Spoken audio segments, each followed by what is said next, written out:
Hello, I'm Stephanie with Absinthe Rabbit Apothecary, and for several years now we have carried a variety of stones called Gua Sha stones, and that has given me the opportunity to work with several of them. And the one that I keep coming back to time and time again is the bean stone Gua Sha, and I want to show you how I use that tool. I'm just very fond of the weight of it and the size of it, and so I want to show you how I have educated myself into the best way to use it, and then intuitively how I like to use it. So the first thing I recommend is that you start with some hydrosol. We carry organic rose and neroli at Absinthe Rabbit, but you might already have a favorite of your choice.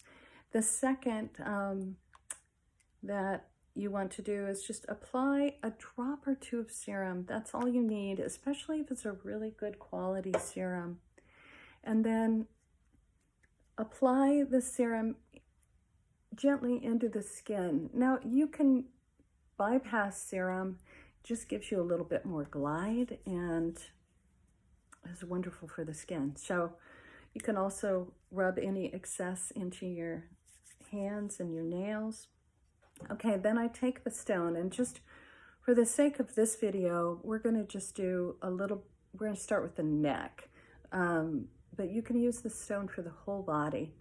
And then I'm going to start with the neck and then work up to the face. So one of the ways I like to do it is I do like to glide upward with the stone and give myself about 5 strokes here.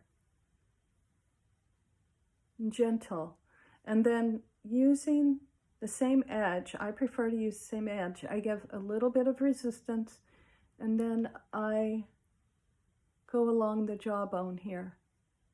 Now, I prefer to use this edge of the stone, but you may want to use the notch, and I'll show you that in a minute. One of the things I like to do is I like to pull up and then just hold here. It's like giving yourself an instant facelift, and you can give it a little jiggle there too. But one of the other ways you can do it is to just use the notch, again, opposing. So play with both.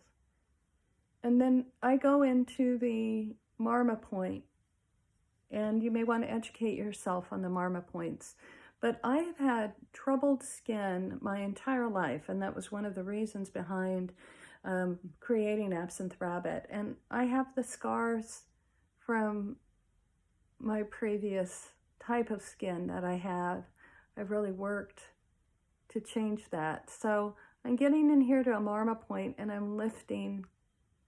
And then I want to get underneath the cheekbone. I'd really like to lift that area some more, or at least keep it from dropping anymore as I approach 59 years of age. And so here, I'm going to drag, and then I'm going to go on up and lift. And then when I get under the eye area, which is such a gentle area, tender, delicate is the word I'm looking for, I go to the far end of the tool, and then that way I cannot put as much pressure on, yeah? And so a few strokes there, and then I keep it, the stone being held like that, while I go in, and I just kind of milk the brow here. It's like milking the sinuses. And then I like to just use that same technique to get into the forehead. There are a lot of different ones. I'm just showing you the one I primarily rely on. Then after I've finished that side of the face, it's like it's even more lifted feeling.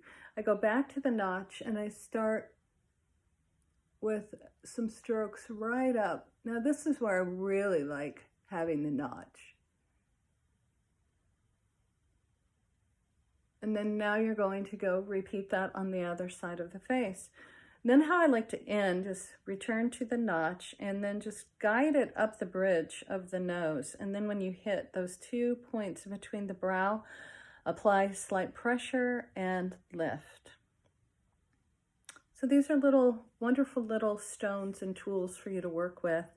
I invite you to use your own intuition and your own education, and think of us at Absinthe Rabbit Skincare. Thank you.